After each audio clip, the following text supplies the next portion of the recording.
అవి ఎలా తీర్చాలి?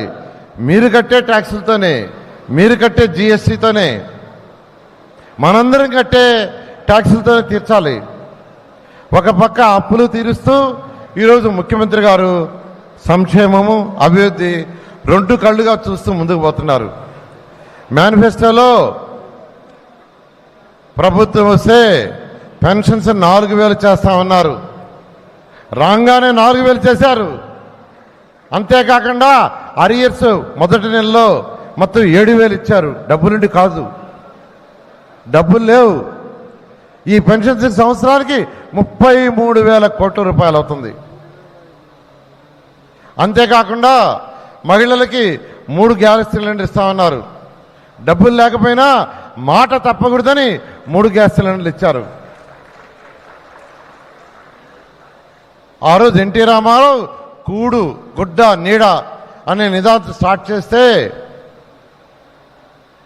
కూడు ప్రతి ఒక్కరికి చక్కని తిండి ఉండాలని 2014-19లో అన్నా క్యాంటీన్స్ 204 అన్నా క్యాంటీన్స్ని కేవలం 5 రూపాయలకి చక్కటి భోజనం పెట్టేట్టుగా చేస్తే దాన్ని గత ప్రభుత్వం మూసేసింది. ఎందుకు మూసేసిందో తెలీదు. కానీ ప్రభుత్వం రాగానే వాటన్నిటినీ మరలా ప్రారంభిస్తామని ప్రభుత్వం రాగానే ప్రారంభించాం. డబ్బులుండి కాదు, డబ్బులు లేకపోయినా ప్రజలుగా మాట ఇచ్చాం. మాట తప్పకూడదని ముఖ్యమంత్రి గారు వాటన్నింటి ప్రారంభించడం జరిగింది. అదేవిధంగా మేనిఫెస్టోలో పెట్టిన తల్లికి వందనం కార్యక్రమం, ఎంతమంది పిల్లలుంటే అంతమందికి 15,000 ఇస్తామని మాట చెప్పడం జరిగింది. దాన్ని కూడా రేపు రాబోయే జూన్లో, అంటే జూన్ 12వ తేదీ నుంచి స్కూల్స్ తెరుస్తారు. ఈ అకాడమిక్ ఇయర్లోనే ఇవ్వాలనే ఉద్దేశంతో జూన్ నెలలో స్కూల్స్ తెరిసే లోపల తల్లికి వందనం కార్యక్రమంలో ఎంతమంది పిల్లలుంటే అంతమందికి ముఖ్యమంత్రి గారు ఈరోజు ఇవ్వబోతున్నారు. అదేవిధంగా అన్నదాత సుఖీభవ, డబ్బులు లేవు కానీ రైతు సోదరులకు చెప్పారు కేంద్ర ప్రభుత్వం 6,000, మనం 14,000 ఇస్తామని. అది కూడా జూన్ నెలలో ఇచ్చేదానికి ముఖ్యమంత్రి గారు అన్ని విధాలా ప్రయత్నిస్తున్నారు. అదేవిధంగా మహిళలకు ఉచిత బస్సు ఇస్తామని మేనిఫెస్టోలో పెట్టడం జరిగింది. దాన్ని కూడా ఆగస్టు నెలలో ప్రారంభించేదానికి ముఖ్యమంత్రి గారు అన్ని విధాలా ప్రయత్నిస్తున్నారు.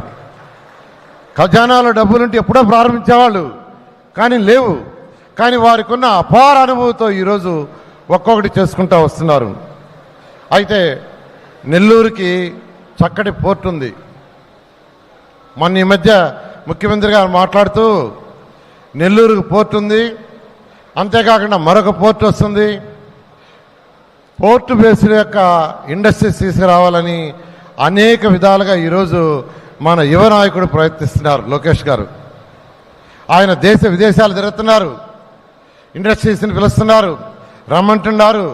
అనేక సబ్సిడీస్ ఇస్తాం, ఇక్కడ పెట్టండి, మీకు అన్ని వసతులు ఇస్తామని ఈరోజు అనేక ఇండస్ట్రీస్ని తీసుకొస్తూ ఈరోజు ప్రయత్నిస్తున్నారు.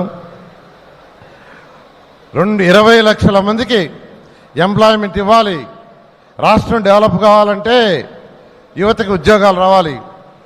20 లక్షల మందికి ఉద్యోగాలు వచ్చే యొక్క ఒక లక్ష్యంతో ఈరోజు యువ నాయకులు